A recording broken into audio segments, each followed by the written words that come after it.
G'day there guys, it's Connor here again and we are back with some more stories from relationships. Make sure you hit like and subscribe. 1 like equals 1 crumb for Mark E, so let's keep him fed. Anyway, sit back, relax and enjoy. Cheers. Okay, well, on relationships, this one was written by a throwaway account and it's titled, "He is so jealous of our kids and it's starting to scare me. Is this family and marriage even salvageable? My husband, 42, and I, 35, tried for so long to have our boys and girl. Due to a health issue my husband suffered, he developed fertility issues and we had to get medical assistance to be able to have our children, because if we didn't, he'd probably never have kids. So we went through the fertility treatment. He desperately wanted his own biological children, and we spent a fortune just to bring them into the world, and now he's jealous and distant with them? He's constantly in competition with his own infant children. If I hold the children, he gets frustrated. Anytime they take my attention away, he gets completely pissy. He's always in a foul mood, irritable, and just downright nasty. I don't understand it. Why is he like this? Our children are barely 6 months and they won't stop crying every time he's near. I feel like they can sense his negativity. I tried talking to him. I've suggested he take interest in the kids and spend more time with us as a family. I know it can sometimes take a little longer for parents to bond with their children, but this is downright scary to experience. He's full of jealousy and envy. He sees our children as competition to my time and affections. A few times now he has made comments about feeling frustrated that I still breastfeed our children. The thing is, we mix feed, so he has had ample opportunity to feed them, and he just doesn't. He also said that this, meaning our life and our marriage after children, wasn't what he thought it would be like. I mean, what did he expect? A singular baby cries and 3 of them cry a lot. We've been together for 8 years and married for 7 years. He wanted these children. He pushed for them, and now this. I never thought this would ever be me. I'm scared. I'm scared for my children. I've tried talking to him, but he just brushes me off. I've suggested counselling. He refuses. He tells me it's all in my head. I want to save this marriage, but I'm scared I won't be able to, and maybe it's not worth saving. He comes home later every day. He avoids us on the weekend and any time he has off. I'm not ashamed to say that I went through his phone, and there are a lot of flirtatious texts between him and a Jessica. I don't think anything has happened between them, but it sure looks like they're building up to it. I haven't said anything because I'm afraid. Where do I go with 3 children, with no money and no family that can help me? I haven't worked in 2 years, and I've spent all my savings on having these children. My mind is in a complete meltdown. I can't sleep, I can't think, and I'm always exhausted. What the hell happened? Is this him now, forever? Oh god, this is scary. Sounds like this guy doesn't deserve to have kids in the first place. I mean, is there such thing as postpartum depression for the husband? Dumb question, I know. This guy needs to get a grip. Let's go to the comments. Get a camera in the baby's bedroom. Check other subs on tips on how to leave safely. Some suggest removing important docs like passports and birth certificates and storing in a safety deposit box or trusted friend. You can rent a small storage unit in a nearby area and move stuff over bit by bit so he doesn't notice. May not be practical with 3 babies though. Can you take out a bit of cash when you buy groceries to stash somewhere? Sell items on Marketplace for additional cash. My dad was like this, always angry and jealous anytime my mum focused on us 3 kids instead of him, and accusing her always of running after us so she better get up and serve him too, and I'll make you run. I'm in my late 30s and he still does this towards my 8-year-old if my mum does anything for him. No, I don't bring my child around much, but he hasn't changed in 40 years. Narcissistic, childish, selfish. You're dealing with my dad basically. Start planning to get out because it's not normal. Plus he already may be cheating and using the family dynamics as an excuse to justify it. He's not getting enough attention from you, and now you're the enemy who pushes him to another woman. I'm sorry. No, this is not savable. There is something inherently wrong about a father who is jealous of his children simply because they require your attention. The wanting you to stop breastfeeding thing is another red flag. He views your breasts as his breasts and is resentful that they're currently being used to feed his children. I don't see how you can stay married to a man like him now that you've seen who he really is. Okay, Opie answers some questions. Examples of competition. If I'm with the kids and say I'm feeding them, he gets upset I'm focusing on them and not him. Or as he likes to say, I'm fussing over them. He expects they sleep through the night and gets upset when I'm with them instead of in bed with him. He's even made weird comments about me loving them more than him. Did he really want kids, or did you want kids? Well, due to my husband's fertility issues, he was the one pushing for us to have kids. He knew early on that he had a health condition and wanted us to have children way earlier, but I asked if we could wait, but then his condition worsened, so we agreed to get treatment before he couldn't have any kids. He desperately wanted to be a father, and they're biologically ours. His desire to be a father was one of the qualities I liked about him when we started dating. I've always worked, and the plan was for me to stay home for the first 2 and 3 years, and perhaps work part-time until the kids were school-aged. But that's out the window now because I don't want to ever be this vulnerable. I've been brushing off my CV and scouring the internet for a job. I will never allow myself to be this vulnerable again. Does he help at all? Do you have a support system you could go to? He doesn't help me at all. I take care of our kids on my own. My parents are long gone and my sister is abroad. She stayed with us for the birth and a month after the children were born. She lives in France, but she's due to return home this summer, so I know I'll have her help when she's back, but I'm trying not to bother her as she's going through a divorce. I've suggested couples counselling and he refuses. He says everything is in my head. I'm actually even crying writing this, but I do have a small to-go bag in the trunk of my car, just in case. I feel like I'm not being rational because he doesn't hurt me or the kids, but I feel like I'm constantly walking on eggshells. Like, what happened to my happy-go-lucky husband? Who's this person I'm afraid of? Are they his biologically? Did you guys go to a support group for infertility treatment? We didn't use any sperm or egg donations. The kids are his and mine biologically. We also went to a support group, 2 support groups actually. One of them was for couples and the other for men experiencing infertility. He also went to individual therapy to deal with his emotional issues around infertility. Okay guys, let's move on to an update. It's titled, He's Been Pinching My Babies. Thank you to the person who said I should watch his interactions with my babies more closely and frequently. Not even hours after I posted here asking for advice, I caught him pinching my son. While I was scrolling on here and replying to people, I decided to check my baby monitor, and I watched my husband enter our children's room and insult them in a hushed and whispery tone. I couldn't make out much of what he was saying, but he was without a doubt telling them that he hated them and wished them dead. Then he pinched my son, and my baby boy didn't even cry, which made me think he's done this many times before. It all happened so fast, and by the time I could make sense of what was happening on the monitor, he was already walking down the hallway and down the stairs. At the same time, I'd leapt off the sofa and pretty much tackled him as he came off the stairs. We got into a physical and verbal altercation. We fought, argued and shouted for hours. I guess the police were called by the neighbours because the next thing I know the police are banging on my door. I explained the situation to the police, and the officers said that they could not prove that my baby was harmed since he didn't have a bruise and my baby monitor was only on live feed and not simultaneously recording. Eventually they got my husband to agree to pack a bag and leave. He left reluctantly. He has since been blowing up my phone, begging for forgiveness, talking about how he's been depressed and stressed by the babies and that his anxiety and jealousy got the best of him. I just responded once telling him to go F himself. I've also been in contact with a lawyer, and she's advised me to leave him unblocked in case he further incriminates himself. I don't even recognize who this man is. Where did this all come from? How did this happen? Has any other parent experienced this? How do you handle this? Before you all start jumping down my throat, I'm absolutely getting a divorce and I'll do everything in my power to get full custody.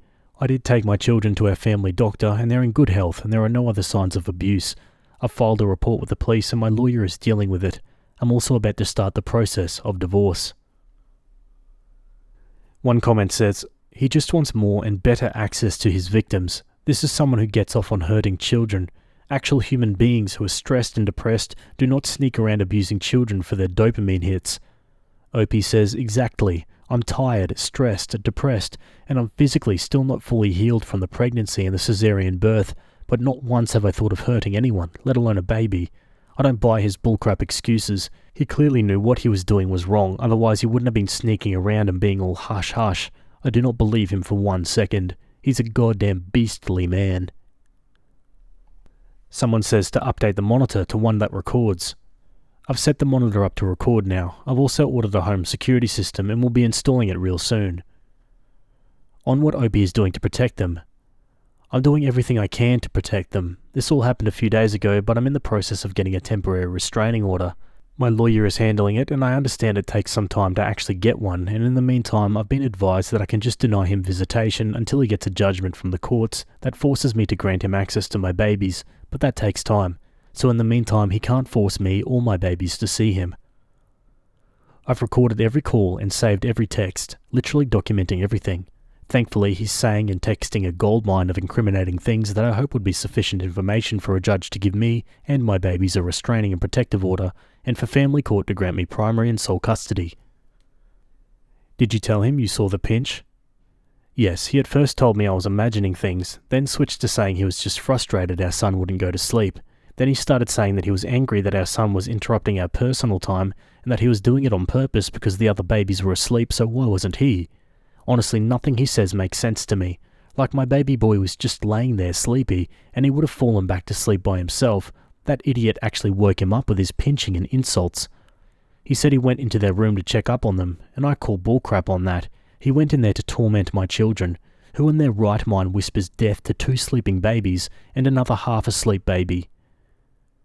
Did he tell you that over phone or text? This was on a call, which I've recorded. Yeah, screw this guy. On to another update. It's titled, How Did It Go So Wrong? For my birthday, he broke into the house. Every conversation with him feels like I'm losing my mind. The only thing that has kept me semi-sane and able to track what he's been doing is my audio journal and my posts on here. Last week, it was my 36th birthday. Actually, I'd forgotten it was my birthday and was reminded by my sister that it was in fact my birthday. I decided I couldn't mope around the house, and I got my kids dressed to go shopping and get groceries. We got back and I put away half of the groceries, but my babies were fussy, and so to tire them out and ready them for bed, we went for a walk. When I got back home, he was in the kitchen cooking and putting away some of the groceries I'd left out. He greeted me and acted normal. I didn't react because his entire demeanour was freaking me out, so I played along. I went upstairs and got the kids down. I did think of walking out the front door, but he was kind of anticipating it, and so he was following me around, and I thought in the moment that the best thing I could do was to get my kids upstairs and away from him. He said he wanted to talk and clear the air, because this has gone on too long. We had a long conversation, and it started out reasonable, but eventually spiraled out of control. We got into physical confrontation because I refused to let him stay. He tried to physically intimidate me, and he, hurt me. While he was hurting me, I was still able to contact the police. It took them an excruciatingly long 20 to 25 minutes to get there. So here I am, sitting with 2 completely black and blue eyes, a busted lip, swollen face, massive knots on my head and bruises all over. I don't know what happened to my life or how I got here, but here I am. I can't even look my neighbours in the eye. I can't go outside without seeing the shocked faces of people. I've never felt so ashamed, so humiliated, so hurt and so utterly stupid. I thought I made all the right choices in life. What did I do wrong? When did it all get so effed? I mean, I think I did everything right. Like I created a stable life for myself, then picked a man that at the time was a very loving partner. I married that man and waited 5 years before even going through the process of having children with him. And now once I've had his children, he's just beating on me and our babies. Edit, my sister is now aware of what's been happening and she's supporting me as best she can. I have plans to move out, but since I'm not working right now, I need some time to save up. His family is also aware. His family refused to believe that I saw him hurt our child, but they can't deny this attack now that they've seen my bruises. Also, yes, he was arrested, and he was bailed out by his brother. He's currently staying with his brother. Oh my god, lock this guy away for a long time, please. Let's go to another update. It's titled, It was all for the love of another woman who barely knew of his existence. He hurt my children to further his own selfish desires. I say all of this without exaggeration. I'm certain he was getting ready to kill us. After nearly 8 months of turmoil, I'm finally close to understanding. My soon-to-be ex-husband is in love with a woman he came across on social media, and he has been obsessing over her for at least a year. She also happens to be a sex worker, and he was paying her for her time and attention. In his mind, he believed they could have a future together, if only he could get rid of my children and me. Even though this woman gave him no inkling that she even wanted to be with him. He'd spent so much of our money on this woman. I'm at a loss for words that could accurately describe the situation. I can barely believe half of the things he's been up to. I've spent the past few weeks playing detective, and I finally decided to contact Jessica. This is obviously not her name, but I need to call her something. I contacted Jessica, and at first she was very reluctant to speak to me, but I literally begged her, and she was kind enough to get on the phone with me. She told me that she'd been seeing him for a while, but she stopped seeing him because he started to scare her. He was sending her unhinged messages and voicemails. He'd been stalking her and trying to convince her to be with him.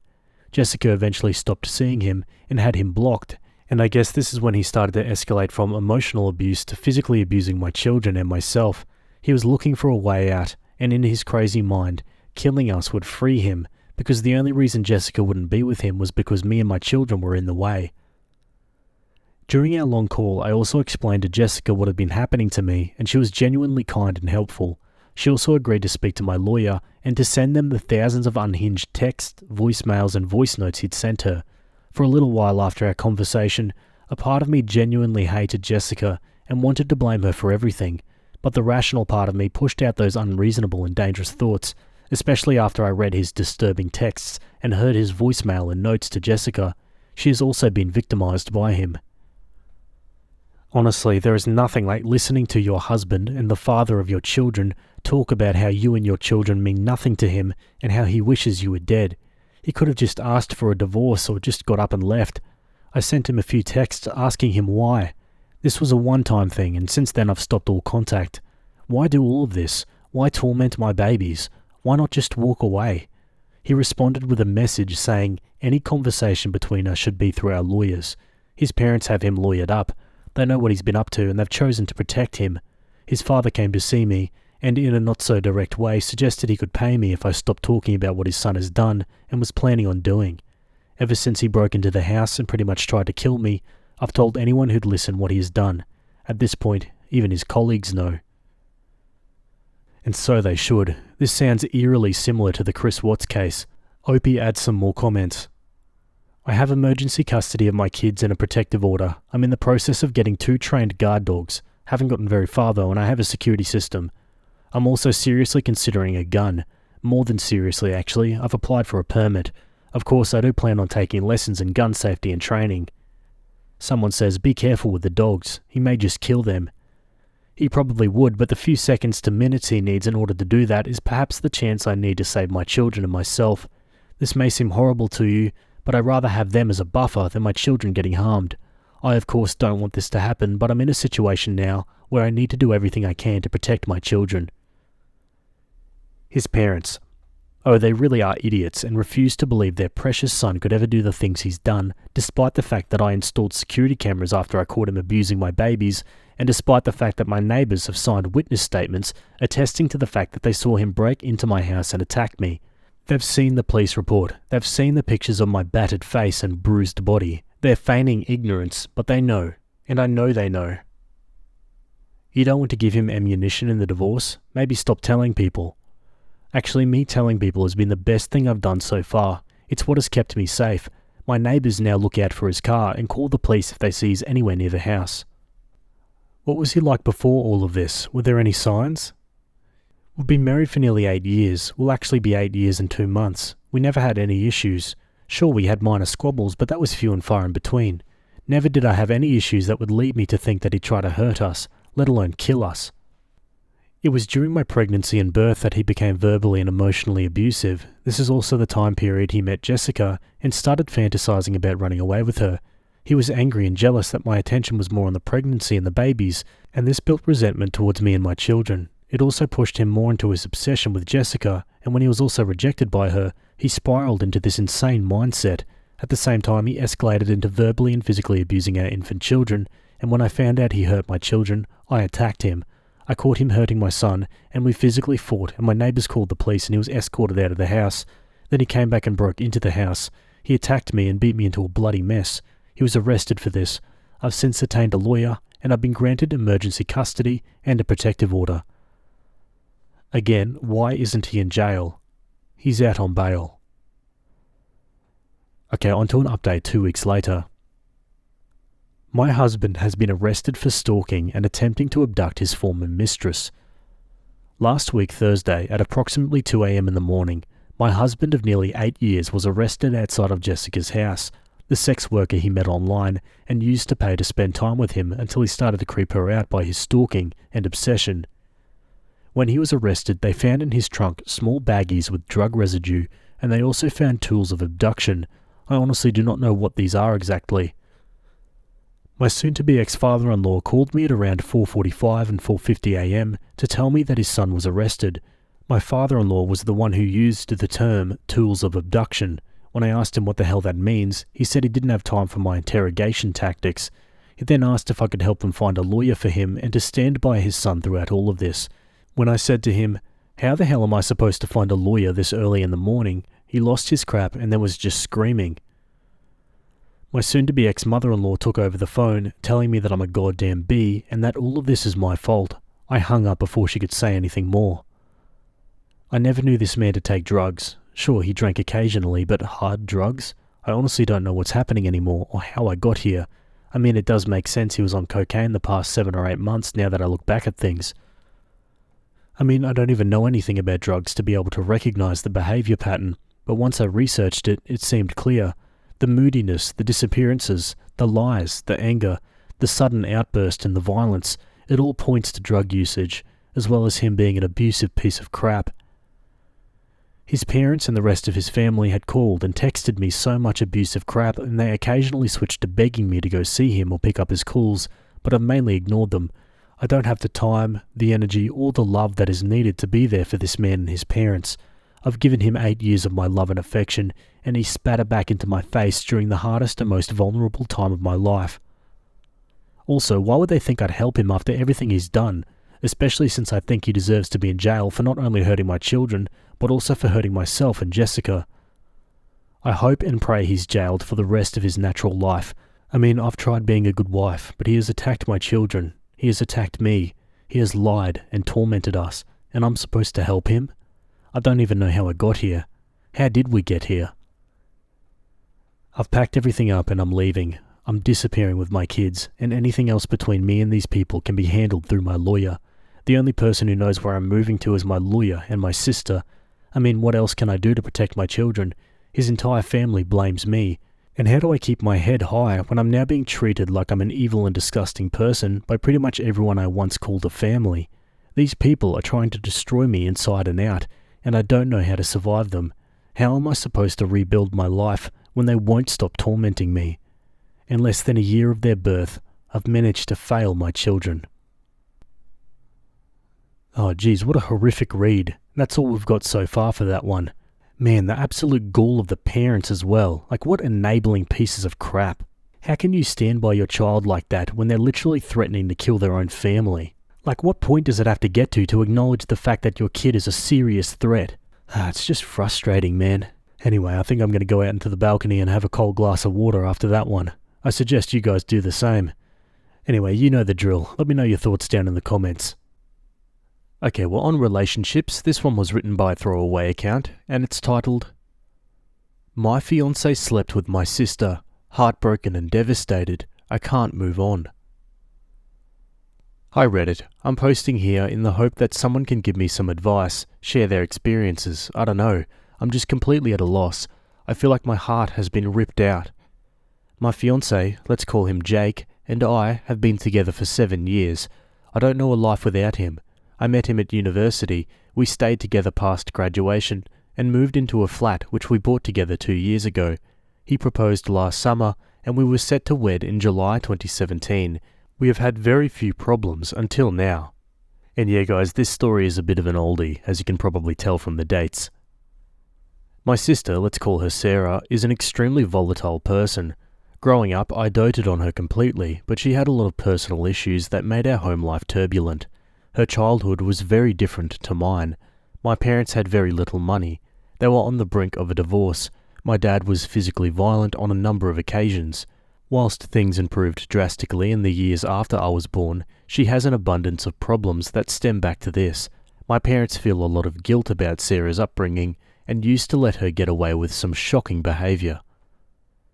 Sarah had the same boyfriend for as long as I can remember. They dated from when they were 16, and their relationship was toxic.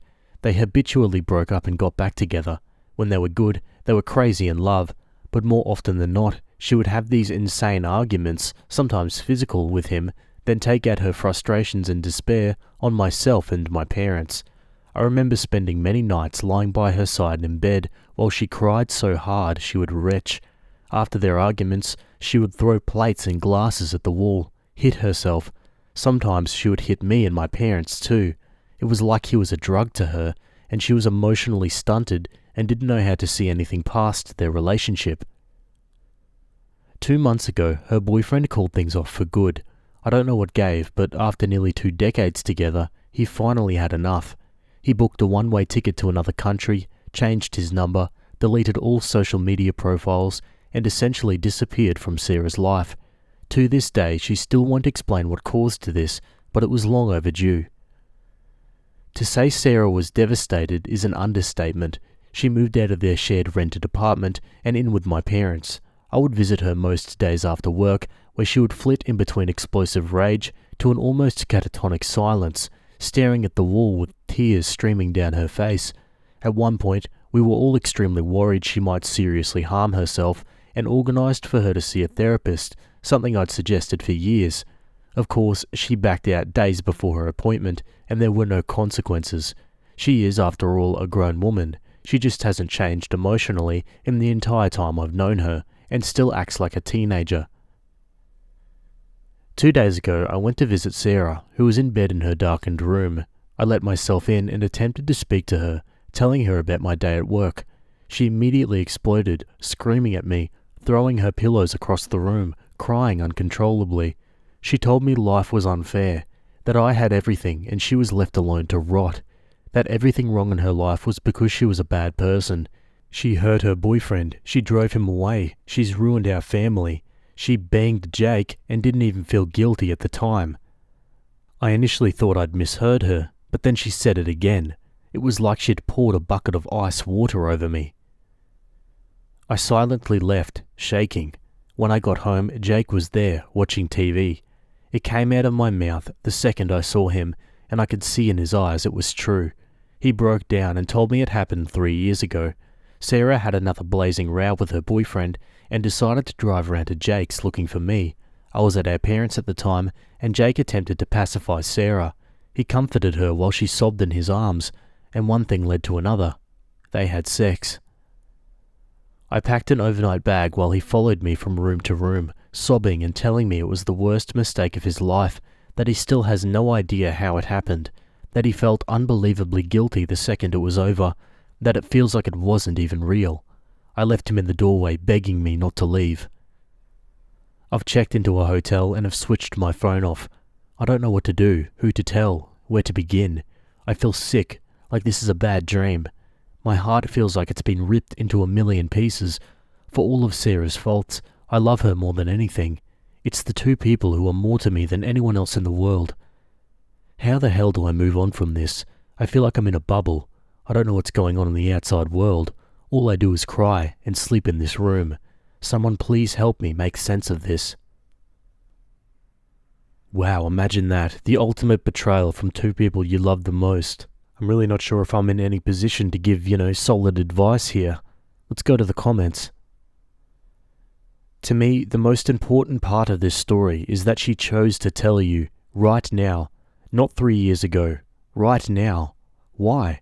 Because her relationship is over, and so she wants yours to be over too, so you can both be miserable together. Now think about her breakup. He didn't just break up with her, he left the country. He didn't just leave the country, he disappeared. You're currently holed up in a hotel room, hiding from her. He moved away to hide from her. Why is no one calling this person on her crap? Why are the people most in need of therapy the ones most resistant to going?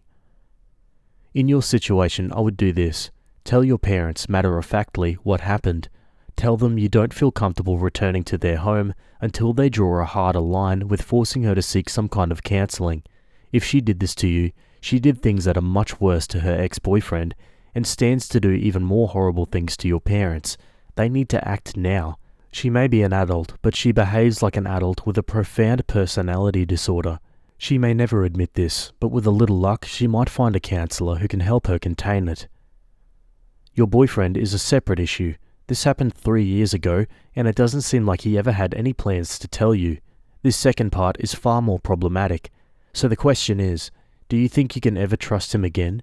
Be honest with yourself here. I do think it's possible to recover from cheating, but it's a double whammy when it also involves a mentally disturbed sister. So the discussion becomes, what, if anything, can he do to earn your trust again? If you know deep down that answer is nothing, then you have to begin the miserable task of moving on. And it is a miserable task. Heartbreak on this level is the worst. You might consider seeking counselling or a support group, not because there's anything wrong with you, but because you're having totally reasonable reactions to being betrayed on this level. For me, I find that sometimes the greatest gift a counsellor gives you is telling you, yes, that was awful, go ahead and be in pain. With the support group, you get that, plus the companionship of people suffering similar hurt. They will get it in a way few others will, regardless of whether your decision is to fight for the relationship or let it go. Wow, great comment. Another comment says, your sister lashes out at other people when she's feeling upset and vulnerable. I'm seeing a pattern. She fights or breaks up with her usual emotional regulator / enabler / punching bag. She is crying and upset. She looks for you, or you are accustomed to going to comfort her. She sees a reminder that someone loves you, in a way she doesn't feel loved or lovable, probably, and she takes that person away from you. She did it when she came to Jake's looking for you. She did it when she told you, twice, to make sure you heard, that she'd slept with him. You are enormously justified to be feeling everything you're feeling. It's okay to be lost right now. It's okay to be reeling. Your life has been bound up in these two people for so long, and it's hard to know who you are when this has happened. But you're the same person you always are. You have always deserved stable, good, giving, loyal love from the people around you. What they did has nothing to do with you. You were just there when Sarah needed a victim, and you were just there when Jake was going through whatever made him cheat, which again had nothing to do with you, because you can't control someone's choice to cheat or not, just like nothing you could do could deserve cheating. I'm so sorry, but your sister is dealing with some serious, malicious psychological patterns. Undiagnosed personality disorder maybe. She sounds a lot like my mum, who has borderline, or her mother, who had narcissistic personality disorder, but obviously I can't diagnose. I just think a book like Stop Walking on Eggshells could be useful for you, being on the receiving end of this behaviour. She is ill. She will not get better on her own, and nothing you can do will make her better either. She needs to choose treatment, and she needs to make that choice freely, and you can't even persuade her to do it. And if she seeks treatment, she won't get better for years. Maybe in the future, way down the road, she can be a sister to you again. But right now, she is dangerous. She always has been, and she's made you shoulder the burden of keeping her emotions in check. But the thing about that is, it's emotional abuse, and physical in your case. She was making you responsible for her choice to abuse or not abuse you and your family, but then regardless of what you said or did, she would find some excuse to blow up if she wanted to. It was an illusion of control and of responsibility, including moral responsibility, which you're feeling right now. But I promise you, hand to my heart here, that Sarah is not as fragile as she's made you believe. She's not as fragile as she believes. She's got something called learned helplessness, but she's not actually helpless. She is in control of her own behavior, and she needs to accept that control. Talk to your parents, if they will validate your feelings and not tell you what to do. Find your own therapist. Therapy is the best way to overcome familial abuse like this. My mum and I have had a very similar dynamic to Sarah and you, and it took a long time for me to feel good about being my own person outside that dynamic. What happens with Jake is up to you and Jake. Some couples can get over cheating with honesty and counselling. Some can't or don't want to. Somehow he's going to have to earn back your trust if he wants another shot, and he'd frickin' better be good to you right now. But find other people to lean on. Do you have other friends? Do you have a trusted mentor or religious leader or something? Do what is right for you. Don't stay stuck with someone you can't trust. Don't stay just because other people can't handle their own feelings, the consequences of their betraying you. The healing process, if there is to be one, has to be about you, not Jake's guilt, not Sarah's dramatic extremes of emotion. You will figure out what's right for you at your own pace, and you'll work this out at the right time. It's going to be okay. It's awful right now, and I'm so sorry, but you will be okay. and until you heal your broken heart, it's okay to not be okay. Sending you my love. Yeah, wow, honestly, that comment section's got to be up there with some of the best, well fleshed out comments I've ever read on this sub. What did you guys think? Helpful advice or not? Alright, let's go to an update. Hi everyone. I logged on this afternoon to find 300 plus replies and messages to my post. I'm unbelievably touched by all the people who reached out to me, particularly user Fractal Phase incredible response, which spoke to me on a level I didn't think possible from a stranger. I'd like to thank each and every single person who took the time out of their day for me. I was so overwhelmed that I've not responded to a single one as of yet, but it's truly appreciated. Now on to the update. It has only been a day or so since I made my post, but it feels like I'd been in that hotel room for weeks, crying in the dark, buried under the covers. At some point this morning, I decided to draw the curtains open and let the sunlight in. I went and sat on the balcony and switched my phone on for the first time. It started ringing within 30 seconds. It was my mother, who burst into tears as soon as I answered. Her and my parents had obviously been desperately worried. This is the longest I've ever gone without contact, and have even contemplated calling the police had I failed to contact them by this evening. My mum informed me that as I was walking out of Sarah's room, down the stairs and out the front door, Sarah was screaming and wailing that she's sorry. Funnily enough, I didn't hear this. I don't know how. I think I was in such a state of shock that I couldn't process anything around me. Honestly, I can't even remember the drive home. After I shut the door behind me, my mum, who was the only other person at home, rushed into Sarah's room to find her trashing her room and attempting to slash her wrists with a blunt lino cutter of all instruments. Sarah used to do a lot of art. Obviously, this barely caused a scratch, but jump-started my mum into action. She drove Sarah to the hospital, where I understand she underwent some sort of assessment and was kept overnight. She has, incredibly, agreed to undergo treatment for whatever it is that is wrong with her. My mum was surprised she was so complacent on the drive down, willingly entering the car, and saying nothing other than asking where I am. Sarah seems resigned and completely deflated. My mum spoke to me at length for the first time in my life about the hardships they'd undergone during Sarah's childhood. I'm unwilling to go into detail, and I'm still in shock about some of the things I heard. Sarah is not devoid of responsibility. She has long surpassed the age where she can blame her childhood for her behaviour, but my mum admitted through tears that not sending her to therapy at an early age was the biggest regret of her life so far. I asked my mum if she knew why I had left. She admitted that she had known since Sarah's ex left 2 months ago. At this point, I had to struggle not to hang up, and I suddenly felt myself going back into that pit, but she begged me to listen.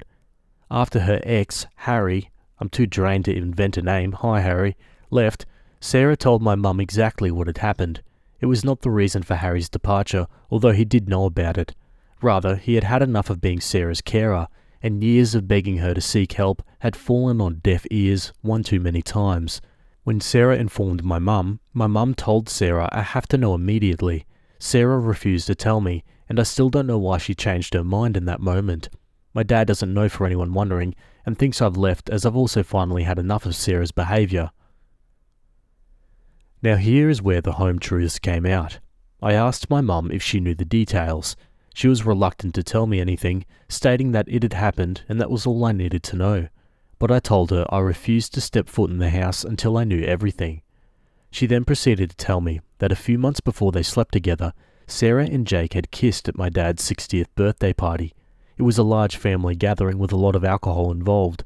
I remember Jake getting very drunk with my cousins. Sarah had a crying tantrum prior to arriving as her and Harry had an argument and he refused to come. She called me sobbing before she arrived. At some point during the night, Jake asked her if she was okay and hugged her, and once again, one thing led to another, and they shared a kiss in the kitchen. Sarah told my mum that they were both immediately remorseful and vowed never to speak of it again, but Sarah deliberately sought him out the night they slept together, knowing he was unlikely to turn her down. She openly admitted she did it to get back at Harry, who had cheated on her during one of their many infamous breaks. I don't think I even entered her thoughts. At this point, I'd heard enough. We'd spoken on the phone for over 4 hours and I felt mentally drained and physically sick. Any hope I had of salvaging my relationship with Jake has completely gone. I feel the last 3 years have been tainted by their betrayal, and the many years before that, I wonder, did he like Sarah this whole time? Part of me doesn't even want to know. It's worth noting he's made absolutely no attempt to contact me other than a single text stating, "I'm sorry, take as long as you need," as if it's inevitable I'll come back to him. Things are still up in the air. I don't feel ready to check out of the hotel as I don't know where I'm going to go next. I feel my relationship with my mum has been rocked by these revelations. I don't know what's going to become of Sarah. I have no idea what I'm going to do about me and Jake's flat, where I'm going to live. I don't even know if I have a job anymore. I just haven't showed up to work. But I know the truth, and the smallest part of me is grateful for that. The rest of me is consumed by a pain I never imagined possible.